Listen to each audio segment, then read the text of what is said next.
참사 53일째가 돼서야 여당은 처음으로 유족들 앞에 섰습니다.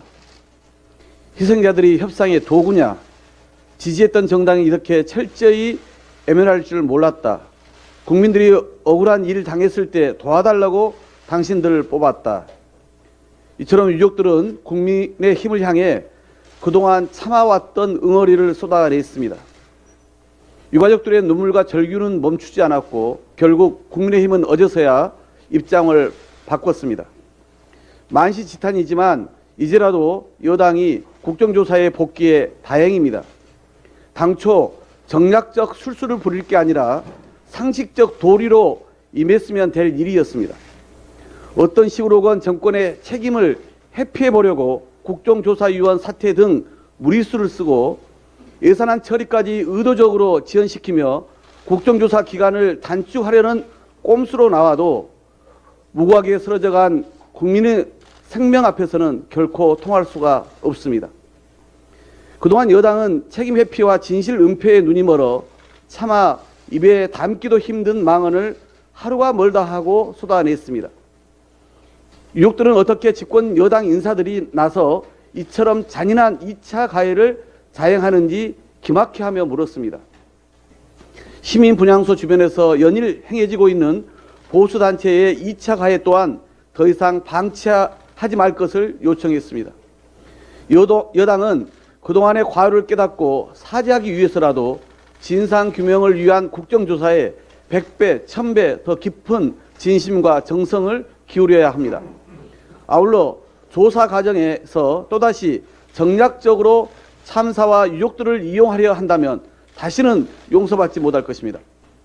이제 본격적인 진실과 책임의 시간입니다. 지금껏 관련 기관들은 정부 여당의 외면과 무책임에 따라 사고 대응 매뉴얼 같은 기본적인 자료 제출조차 거부해왔습니다. 특수본 수사는 50여일 내내 일선 현장 공무원 책임만 물으며 꼬리 자르기에 급급해왔습니다.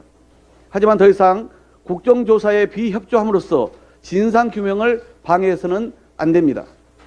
불성실한 자료 제출부터 제대로 바로 잡아야 합니다. 오늘 국정조사 특위는 참사 현장, 이태원 파출소, 서울경찰청, 서울시청에 대한 현장 조사를 실시합니다. 코로나 이후 수많은 인파가 몰릴 것이 예고되었지만 서울시가 시민 안전을 위한 대책을 세웠는지 의문입니다. 10월 29일 18시 34분 압사될 것 같다는 첫 전화 신고 후 4시간 동안 서울경찰청은 어떤 매뉴얼에 따라 어떻게 대응한 것인지도 낱낱이 밝혀야 합니다. 국조특위는 앞으로 참사 이전, 당일, 사후 대응 등 전반에 걸쳐 유족과 국민이 품고 있는 일체의 의문 하나하나까지 살피고 물어야 할 것입니다.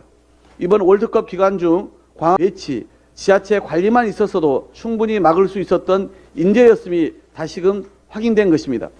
민주당은 제대로 된 진상규명으로 참사의 모든 책임자를 가려내고 다시는 이런 비극이 되풀이되지 않도록 재발 방지책을 확실히 마련하겠습니다. 올해가 이제 열흘밖에 남지 않았습니다. 복합 위기에 내몰린 민생 경제를 위해 민주당은 대승적 차원의 양보를 거듭해 왔습니다. 이제는 집권 여당 국민의힘이 결단해야 합니다. 또다시 용산의 깨알 같은 지침에 국회의 예산안 처리가 더 이상 지연되지 않기를 바랍니다. 민주당은 국민의 고단한 삶을 챙기는 민생 예산을 조금이라도 더 확보하고자 정부를 계속 설득하고 있습니다. 국민의힘도 더 이상 용산 바라기가 아닌 민생 바라기가 되기를 바랍니다. 이제 더 이상 시간 끌지 말고 국정에 무한 책임을 진 집권 여당으로서 민생과 경제 위기 극복을 위해 결단하는 모습을 보여줄 것을 촉구합니다. 이상입니다.